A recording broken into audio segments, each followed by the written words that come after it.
बरेली में कैंप कर रहे थे। बरेली में कैंप करने के दौरान एक हादसा हो गया था हमारे साथ। एक साहब अननेचुरल एक्टिविटी थी वहाँ पर। अच्छा, भूत प्रेत से related। हाँ, फिर बैरिक में हर हर एक साहब रहता था। मतलब जैसे किसी एक रूम में कोई एक कंपनी रहती है तो उसके साथ एक साहब सो रहे थे, वहीं पे एक हवलदार साहब सो रहे थे। उनके ऊपर कुछ ऐसी एक्टिविटी हुई, उन्होंने दो तीन बच्चों को वहाँ पे काट लिया, अरे, मतलब बाइट कर लिया। बाइट कर लिया वहाँ। तो बाइट कर लिया तो वहाँ पर धुंधली हुई, तो अपने कमरे से बाहर आ गया। वो साहब पता नहीं कहाँ गए, चले गए कमरे से, पता नहीं दिखे नहीं वो लोग। फिर वहाँ पर देखा कि उनके यहाँ पे बॉडी पे निशान पड़ गया था काट लेते थे। किसी शेर ने काट लिया, अच्छा। किसी ऐसे जानवर ने काट लिया जिसके दांत होते थे। ऐसा हुआ वहाँ पर। तो दोस्तों, स्वागत है आपका हमारे एक नए पॉडकास्ट में। और आज हमारे पॉडकास्ट में हमारे साथ हैं निकेश। ये हमारे गेस्ट कम और में हमारे भाई है ज़्यादा हैं। और जैसे कि ये हमारा पॉडकास्ट अभी फर्स्ट है, और इस फर्स्ट पॉडकास्ट में हमारी जर्नी अभी बहुत आगे तक जानी है। और इस जर्नी में हम तमाम लोगों के, जो तरह तरह के लोग होंगे, अलग अलग अपनी एबिलिटी से रिलेटेड, अपनी कहानियों से रिलेटेड, किस्से कहानियाँ जो भी उनकी लाइफ में घटित हुआ होगा, उसको हम सुनेंगे, उसको अपने चैनल पे पॉडकास्ट करेंगे। और इस जर्नी में आप हमारे साथ बने रहिए। और आपको ऐसे ही नए नए किस्से कहानियाँ, चाहे वो हॉरर्स हों, चाहे वो अचीवमेंट्स हों, किसी के हिस्ट्रीज़ हों, कुछ भी ऐसा हो सकता है जो हम आपको आपके सामने लाने की कोशिश करेंगे। तो अभी मुझे बोलने में थोड़ा सा झिझक भी हो रही है, क्योंकि मेरा ये पहला पॉडकास्ट है। और देखते हैं आगे आगे जैसे हैबिट बनती है, आगे आगे उसको सुधारने की कोशिश करेंगे, उस पर काम करेंगे। तो आज हमारे जो फर्स्ट गेस्ट, और गेस्ट कम दरअसल कह सकते हो भाई हैं हमारे, निकेश। और निकेश, कैसे हाल चाल है आपके? बढ़िया।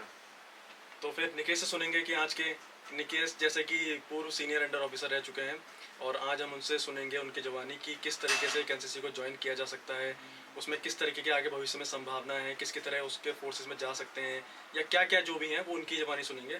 तो स्वागत है निकेश जी आपका हमारे चैनल पे। तो शुरू करते हैं फिर आज का पॉडकास्ट। तो एनसीसी मैंने 2015 में ज्वाइन किया था, जब मैं अपने स्कूल में था, दो पार्कर इंटर कॉलेज में। तो एनसीसी का हर साल रिक्रूटमेंट होता है कॉलेजेस में, स्कूल्स में। आपके पास कई मौके होते हैं एनसीसी ज्वाइन करने के। एक स्कूल लेवल पे होता है, एक कॉलेज लेवल पे होता है। तो मैंने स्कूल लेवल पे ज्वाइन कर लिया था जब मैं 11th क्लास में था।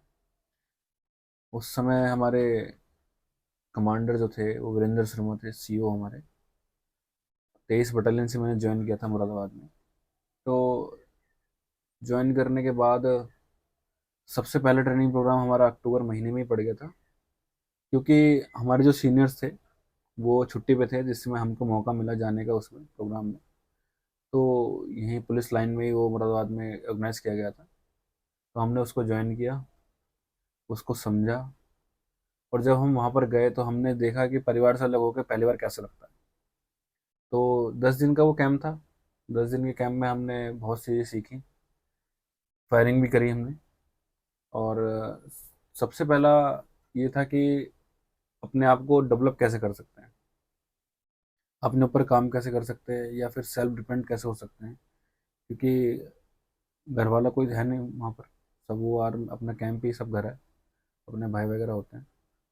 तो वहीं पर ही हमने सब कुछ करा। वहाँ पे कैंप में ये होता है कि हमारा हर घंटा शेड्यूल जो है फिक्स होता है।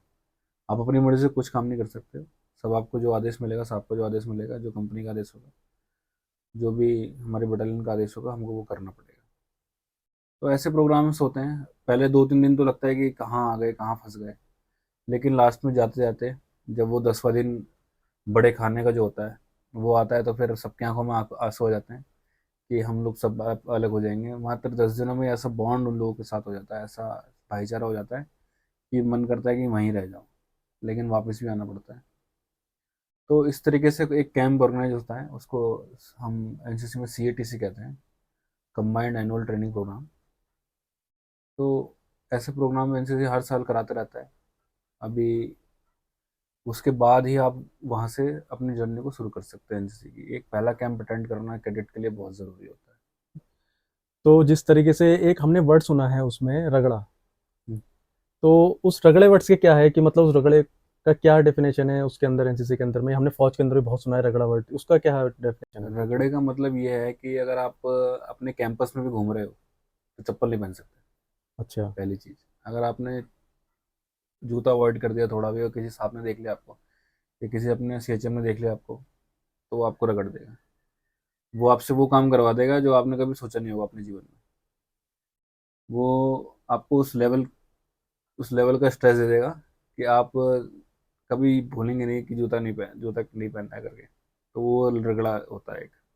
अच्छा, तो जैसे कि उसमें बहुत से स्टेप्स में आप किस-किस तरीके से उसमें एनसीसी में जा सकते हो या किस-किस तरीके से जॉइन कर सकते हो, उसके बारे में थोड़ा-सा कुछ क्लियर आप करना? हाई स्कूल लेवल पे भी जा सकते हो, 9th क्लास में एक जूनियर डिवीजन हमारी होती है। जूनियर डिवीजन में भी जा सकते हो आप। एक सीनियर डिवीजन होती है जो इंटर कॉलेजेस में होती है। जूनियर डिवीजन ही आगे बढ़ के डिग्री कॉलेज में चली जाती है। तो डिग्री कॉलेज में भी जा सकते हो आप, हाई स्कूल लेवल पे भी जा सकते हो और इंटरमीडिएट पे भी जा सकते हो। तीनों में अलग अलग जा सकते हो आप। 9th में ज्वाइन कर सकते हो एनसीसी, आप 11th में ज्वाइन कर सकते हो, आप ग्रेजुएशन के फर्स्ट ईयर में ज्वाइन कर सकते हो। 3 तरीके से आप ज्वाइन कर सकते हो। और अगर आपको ईयरली जल्दी ज्वाइन करना है तो वो ज़्यादा आसान रहता है। तो आप कोई ऐसा स्कूल कॉलेज चुन लीजिए जहाँ पर एनसीसी पहले से है इंटर कॉलेज में, क्योंकि ग्रेजुएशन लेवल पे बहुत मुश्किल हो जाता है, ज़्यादा बच्चे होते हैं तो कई बार उन लोगों को मौका नहीं मिल पाता जो उस वो अपने अंदर प्रतिभा रखते हैं, तो वो भी वंचित रह जाते हैं उस चीज़ से। तो मैं समझता हूँ कि आप ऐसे कॉलेज को चुन लीजिए जिसमें पहले से ही एनसीसी है, एनसीसी में। कॉलेज जो अपना स्कूल है। बाकी इंटर ग्रेजुएशन लेवल पे आपका ऑटोमेटिकली वहाँ पे ट्रांसफर हो जाता है, उसमें कोई ज़्यादा मुश्किल नहीं आती। अच्छा, तो जिस तरीके से कुछ तो ऐसा किस्सा रहा होगा एनसीसी में, तो थोड़ा वो किस्सा शेयर करना चाहेंगे? कुछ भी ऐसी जो आपके लिए बहुत ज़्यादा या तो दुःख भरा होगा, क्योंकि एनसीसी कोई आसान तो वो है नहीं, विंग्स है नहीं, या तो कुछ इस तरीके का कोई किस्सा रहा होगा तो थोड़ा-सा बताने का? ये किस्सा तो ऐसा था कि जब हम एक बरेली में कैंप कर रहे थे, तो बरेली में कैंप करने के दौरान एक हादसा हो गया था हमारे साथ। एक साहब कुछ अननेचुरल एक्टिविटी थी वहाँ पर। अच्छा, भूत प्रेत से रिलेटेड? हाँ, अच्छा। तो एक बैरिक में हर हर एक साहब रहता था।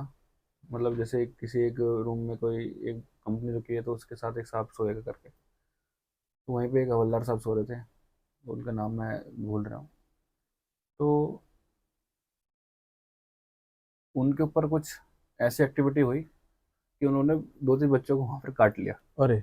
मतलब बाइट कर लिया? बाइट कर लिया वहाँ पर। तो बाइट कर लिया तो वहाँ पर भगदड़ मच गई, क्या हो गया क्या हो गया क्या हो गया करके। सब लोग अपने कमरे से बाहर आ गए और वो साहब पता नहीं कहाँ गायब हो गए एकदम। वो चले गए कमरे से, पता नहीं दिखे ही नहीं बहुत देर तक। तो फिर वहाँ पर देखा कि उनके यहाँ पे बॉडी पे निशान पड़ गया था काफ़ी लड़कों के, जैसे किसी शेर अच्छा। ने काट लिया है, अच्छा। किसी ऐसे जानवर ने काट लिया जिसके दांत बहुत बड़े हैं। तो ऐसा हुआ वहाँ पर। तो फिर उनको ढूंढा, उनसे पूछा तो वो तो नॉर्मल थे, कुछ हुआ ही नहीं करके। तो फिर पूछा उनसे कि क्या था ये। फिर मुझे तो कुछ याद ही नहीं, मैंने तो कुछ किया ही नहीं, ये क्या है मुझे अब। तो ऐसा हुआ, लेकिन लड़कों ने बोला कि ये साहब ये इन्होंने मेरे को काटा है, मेरे बिस्तर पे चढ़ रहे थे, पता नहीं क्या क्या कर रहे थे। तो एक ऐसी एक्टिविटी हुई थी। वो किस्सा मेरे लिए बहुत डरावना था। उस रात हम पूरी रात नहीं सो पाए थे। और अच्छा। अगली मॉर्निंग हमको 4 बजे उठ के फिजिकल करना था तगड़ा।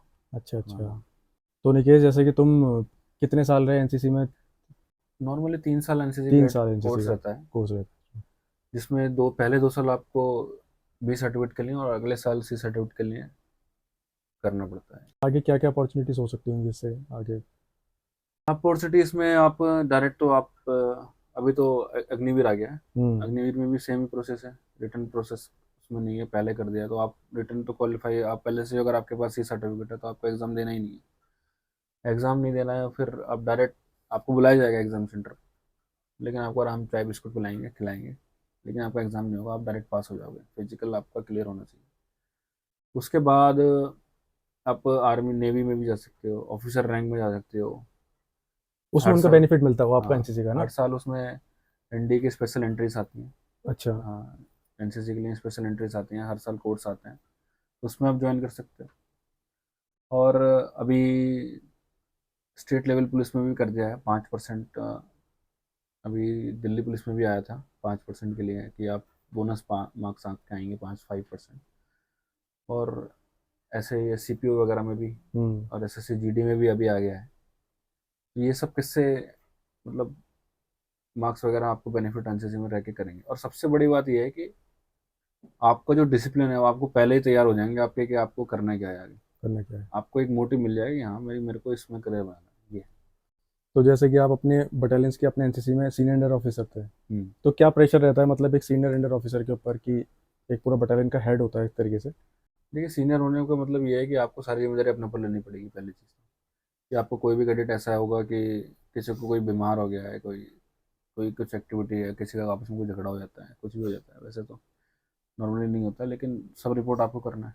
आप अपने स्टाफ को करोगे, सीएचएम को करोगे, सीएचएम बीएचएम को करेगा। तो इस तरीके से चलता है वो। लेकिन सीनियर में बहुत ज़्यादा काम करना पड़ता है, रात को भी सब कुछ, जब तक कोई सो नहीं जाता है, आखिरी आदमी जब तक नहीं सोएगा, जब तक सीनियर नहीं सोएगा, अच्छा। ये रहता है उसमें। तो हर एक कोई जिम्मेदारी दी जाती है कि आप आज किसी क्वार्टर गार्ड को इंचार्ज करो, आप कुकिंग का देखोगे सारा, आप सारा मैनेजमेंट देखोगे, आप लेआउट देखोगे सारा, कैसे कोई भी कमरा ऐसा नहीं हो कि गंदा हो, कुछ आप देखे, सब कुछ सबको ड्यूटीज बांटी जाती है, लेकिन लास्ट में चेक करना सीनियर को ही पड़ता है। ये चीज़ रहती जिस तरीके से हम देखते हैं कि रिपब्लिक डे पे और इंडिपेंडेंस डे पे एनसीसी वालों की रैली निकलती है, मतलब राजपथ पे जो होता है, तो उसका क्या प्रोसेस होता है उसमें है, उसमें ज्वाइन कुछ करने नहीं का? होता। आपको सबसे पहले आपके 6 फीट हाइट होना चाहिए। ठीक है, अच्छा 6 फीट होना चाहिए, छः 6 फीट से फीट नीचे वाला नहीं 6 फीट जाता? से नीचे नहीं जाएगा। अच्छा। मैं भी ट्राई किया था, नोएडा तक जा पाया, उसके बाद नहीं। अच्छा। तो 6 फीट आपका हाइट होना चाहिए। उसके बाद आपको लिख लो, जो आपके ट्रेनिंग प्रोग्राम होते हैं ईयरली, उसमें से सिलेक्ट होते हैं आप। आपका ड्रिल अच्छा होना चाहिए, डिसिप्लिन अच्छा होना चाहिए, यूनिफॉर्म आपका सही होना चाहिए, वेल बेल्ट होना चाहिए, है ना। आपके अंदर एक चटकी होनी चाहिए, एक जोश होना चाहिए कि आप सामने बोला आउट टर्न, तो तुरंत आपकी चटकी जो है वो आपको सेलेक्ट कराएगी वहाँ तक। तो आपका अगर 6 फीट हाइट है और आप चटकी में हो बढ़िया, तो आप आराम से जा सकते हो। और उसके बाद आप कई सारे प्रोग्राम वहाँ उसके बाद भी होते हैं, जैसे प्राइम मिनिस्टर रैली होती है, आरडीसी परेड होती है, वाईईपी कैंप होता है, और बहुत सारे अलग अलग प्रोग्राम्स होते हैं। और जब आप आरडीसी दिल्ली जाओगे, तो आपको एक शाम राष्ट्रपति के साथ डिनर भी करने का मौका अच्छा, मिलेगा। ऐसे भी है? हाँ, तो ये सब चीज़ें रहती हैं। तो हमारा तो नहीं था हाइट नहीं जा पाए, लेकिन लोग जाते हैं। हमारा एक साथी गया था पीएम रैली में, तो लोग चले जाते हैं वहाँ तक। अच्छा। एक आम इंसान भी वहाँ तक पहुँच सकता है एनसीसी में। राजपथ पर चलना बहुत बड़ी बात है। राजपथ पे चलना अपने आप में बहुत बड़ी बात है। तो एनसीसी की और भी विंग्स होती हैं, जैसे हमने देखा है राजपथ पे एनसीसी हाँ, के अलावा भी और भी, जैसे एयरफोर्स, एनसीसी से सिर्फ खाली एयर विंग होता है, एयर विंग होता है, और एक जैसे नेवी विंग होता है, नेवी विंग होता है, एक आर्मी विंग होता है हमारा। आर्मी विंग होता है ना, मतलब तीनों के अलग ड्रेसेस भी उसकी सब अलग अलग होती है। चलो, ये तो बहुत अच्छा रहा इसके एनसीसी के बारे में। और कोई ऐसे किस्से निकेश भाई जो तुम बता सकते हो अपने चैनल से, कुछ तो तुम्हें तुम्हारी लाइफ में कुछ ऐसा घटा होगा? तुम बता रहे थे मुझे बैक स्टूडियो की तुम्हारे साथ में अमरनाथ वाली बहुत इंटरेस्टिंग वाली हॉरर स्टोरी हुई थी, तो यार कुछ उसके बारे में बताओ मुझे कि कैसा अमरनाथ कैसा रहा था मतलब। अमरनाथ नहीं था वो, पूर्णागिरी का था। अच्छा, पूर्णागिरी का था, हाँ, अच्छा ठीक है। पूर्णागिरी का था। हम 3 दोस्त थे, तो हम उस समय बढ़िया फिजिकल था हमारा, ठीक ठाक। तो हम यात्रा करके वापस आ रहे थे अपने, तो ऐसे ही मन करा कि थोड़े टेढ़ा रास्ते चुनते हैं। अच्छा। हाँ, टेढ़ा रास्ते चुनने के लिए हमने एक ऐसा रास्ता चुना जो पहले तो बहुत शांत था। एक समुद्र का जैसा किनारा था, बीच जैसे होता है वैसा एक किनारा था। लेकिन आगे हम जब उस रास्ते पे चलते गए, तो बहुत ही मुश्किल रास्ता वो हो गया कि ना वहाँ से वापस भी नहीं आ सकते थे। तो चलते जा रहे थे हम, तो बहुत दूर वो रास्ता हो गया था। तो वहाँ पर एक रास्ते में एक ऐसा खाई जैसी आई कि जिसको हमें पार करना ही था, पीछे जा नहीं सकते थे क्योंकि बहुत मुश्किल से वहां तक आए थे। तो उस खाई को पे एक पत्थर था, पत्थर के ऊपर हम लोग बैठे थे। अगर आप नीचे देखोगे 150 फीट पानी, शारदा नहर जो बह रही है। शारदा नहर। हाँ, तो 150 फीट पानी था वहाँ। 150 फीट नीचे गहरी खाई होगी करीब, मेरे हिसाब से।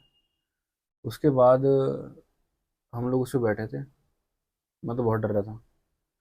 तो हमने उसको कैसे तैसे पार कर दिया। तो जो हमारा एक आखिरी दोस्त था वो बचा था, तो वो उस पत्थर पे बैठा था। जैसे ही उसने जंप किया पार, वो पत्थर नीचे, नीचे पानी के अंदर? पानी के अंदर डेढ़ अरे। सौ फुट और उसकी आवाज़ भी हमें कई सेकंड बाद सुनाई दी जब वो नीचे पानी में गिरा। तो आप यकीन करेंगे कि अगर वो पत्थर पे 5 सेकंड या 10 सेकंड और रहता, तो वो हमारे बीच नहीं होता। तो उस पत्थर में था क्या, मतलब ऐसा? वो कुछ भी नहीं ऊपर था वो ऊपर उस कैसा पे। था, फिर ऊपर कैसे तैर रहा था? कच्ची मिट्टी से, बारिश का मौसम था, हाँ। तो मिट्टी थोड़ी ऐसी हो गई थी लुढ़कने वाली, तो वो पत्थर ऐसे ही टिका हुआ था खाली, और हमको आइडिया नहीं था कि ये गिर जाएगा। तो जैसे ही उसने जंप किया, तो वो कैसे बचाया हम, भगवान, उससे तो माता रानी बस बचा के आएगा। अच्छा, आप जा रहे थे उस टाइम पे या वापस आ रहे थे? हम उस समय से वापस आ रहे थे। जब वापस आ रहे हाँ, थे। तो ये हुआ था उस समय। अच्छा, ये तो बहुत अच्छी बात है, मतलब बहुत इस तरीके का। और कोई ऐसे कि जीवन में ऐसा कुछ कोई किस्सा मस्ती मजाक तो था हमारा। एक कैंप में हम एक बार कैंप कर रहे थे, तो प्रोग्राम चल रहा, सब लोग एंजॉय कर रहे थे। हमारे 4-5 दोस्त थे हम, तो हम सबकी नज़रों से छुप के पीछे खेतों में भाग गए थे दीवार कूद के। अच्छा। हाँ, पूरी रात हम बहुत दूर निकल गए, बाजार में एक गांव में हमारा कैंप लग रहा था, तो हम गांव में निकल गए बहुत दूर, दौड़ते दौड़ते। दौड़ने के बाद हम वहाँ पर अच्छा खाना खाया पिया, करीब 11-12 बज गए थे, वहाँ से वापस आ जाते हैं। तो इधर साहब का फ़ोन आ गया कि कहाँ हो करके, तो साहब आगे बाथरूम में हो गया। अच्छा। और हम थे 3-4 किलोमीटर आगे, कैसे जाएंगे कैसे जाएंगे, तो दूध वाले जा तो दूध वालों की गाड़ी को टंग के हम लोग, तो साहब छोड़ दे वरना बहुत मारेंगे तेरे को। तो उसने हमको कैमरा छोड़ दिया, हम तो पीछे दीवार से सीढ़ी लगा के गए थे, तो वापस चढ़ के फिर अंदर चले गए। अच्छा। तो फिर जब हम वहाँ पर पहुंचे तो कह रहे हैं क्या हुआ इतना पसीना क्यों आ रहा है? तो कुछ नहीं, ऐसे थोड़ा गर्मी लगी। कह रहे चलो ठीक है। तो ये हुआ था। अच्छा।